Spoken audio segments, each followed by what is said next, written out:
He is a Nobel Peace Prize winner, a messenger of non-violence. But above all, he is believed by Tibetan Buddhists to be a living incarnation of Shenrzig, the Bodhisattva of compassion. And now, as he enters his 10th decade, the world is left wondering who comes next.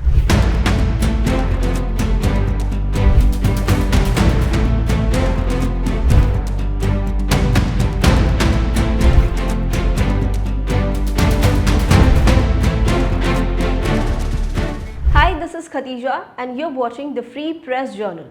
In this video, we'll walk you through the growing controversy over who will succeed the 14th Dalai Lama. We'll break down the Tibetan Buddhist tradition of reincarnation, examine why China is insisting on control, and look at the critical role India might play in the outcome. We'll also ask what happens when a spiritual question becomes a political weapon.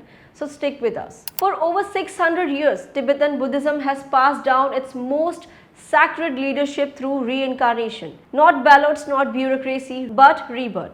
And at the heart of the spiritual lineage is the Dalai Lama. Today, the 14th Dalai Lama, Tenzin Gyatso, remains one of the most admired religious figures in the world. He is a Nobel Peace Prize winner, a messenger of non-violence. But above all, he is believed by Tibetan Buddhists to be a living incarnation of Shenrzig, the Bodhisattva of compassion. And now, as he enters his 10th decade, the world is left. So now, world is wondering who comes next. Well, the Dalai Lama has lived in exile in India since 1959. After the brutal Chinese crackdown on the Tibetan uprising, he fled Lhasa and was given sanctuary in Dharmshala by the Indian government. Since then, Dharmshala has become the seat of the Tibetan government in exile and home to more than 1 lakh Tibetan refugees. It also where the future of this ancient tradition may now be decided.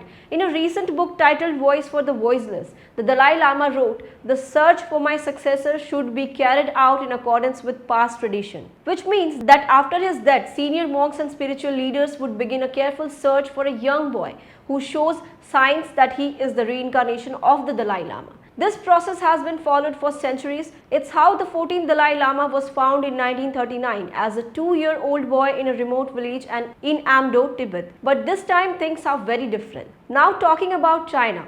This time, China wants in. The Chinese government says it has the legal and historical right to approve the next Dalai Lama. They cite a centuries-old practice from the Qing dynasty where the selection of reincarnated lamas was overseen through a golden urn ceremony, a straight-run draw of names to choose the next soul. China now wants to apply this same process today. In fact, Chinese law already mandates that all reincarnated Tibetan lamas must be approved by the Communist Party.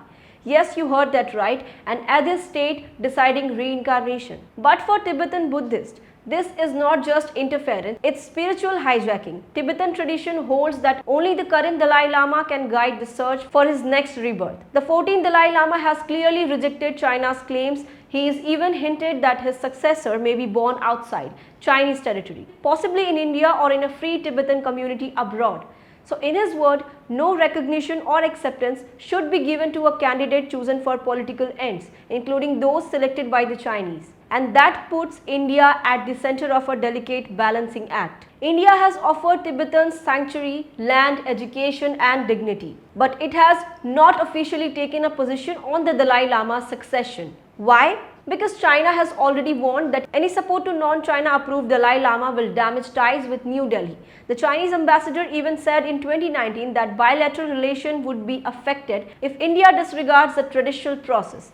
India now faces a moral and strategic dilemma. Supporting the Dalai Lama's traditional succession would reflect India's long-standing values, supporting freedom of religion and the right to self-determination. But it could also provoke Beijing, especially when tensions at the India-China border remain high and trade relations are sensitive. It's no secret that after the Dalai Lama's 2017 visit to Arunachal Pradesh, a major standoff unfolded in Doklam just a month later.